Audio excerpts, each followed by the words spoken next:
Good afternoon everyone, কেমন আছো তোমরা সবাই? আশা করছি সবাই ভালো আছো, সুস্থ আছো। আমিও খুব ভালো আছি, বিন্দাস আছি। তো সকাল থেকে কোনো পোস্ট করিনি, অনেক কাজে ব্যস্ত ছিলাম। তো চলো দেখিয়ে দিচ্ছি লাঞ্চে কি করেছি। একদম সিম্পল রান্না করেছি আজকে, অনেক কিছু করিনি। তো চলো দেখিয়ে দিচ্ছি লাঞ্চে কি বানিয়েছি। এখানে তো ভাত আছে, সবাই জানো এটাতে ভাত থাকে ডেকচিতে। এখানে করেছি হলো মাছের ঝোল করেছি, কাঁচা কলা আর আলু দিয়ে মাছের ঝোলটা করেছি। আর এখানে একটু ডাল আছে, একদম অল্প করেই ডাল করেছি।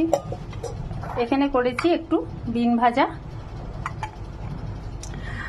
আর এখানে করেছি, যেহেতু আমার মেয়ে মাছ পছন্দ করে না, এখানে করেছি পনির ভাপা।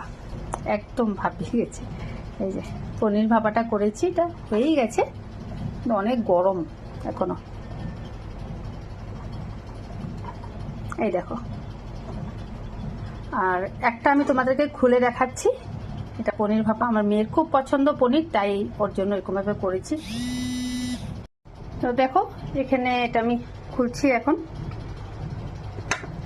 আমার মেয়ে তো মাছ খাবে না, এর জন্য ওর জন্য আমি পনির নানান রকমের ভাবে করতে থাকি। তো আজকে আমি কলা পাতায় করেছি ভাপে, ওর খুব ভালো লাগবে এইটা। এই দেখো, দেখে বলবে তোমরা কেমন হয়েছে। ঠিক আছে, খেতেও দারুণ হয়, আমি আগেও করেছি। আর রেসিপিটা অবশ্যই শেয়ার করব, আর আজকে না কালকে করব। আর কেমন হয়েছে আমার দুপুরের আজকে লাঞ্চ মেনুটা অবশ্যই বলবে।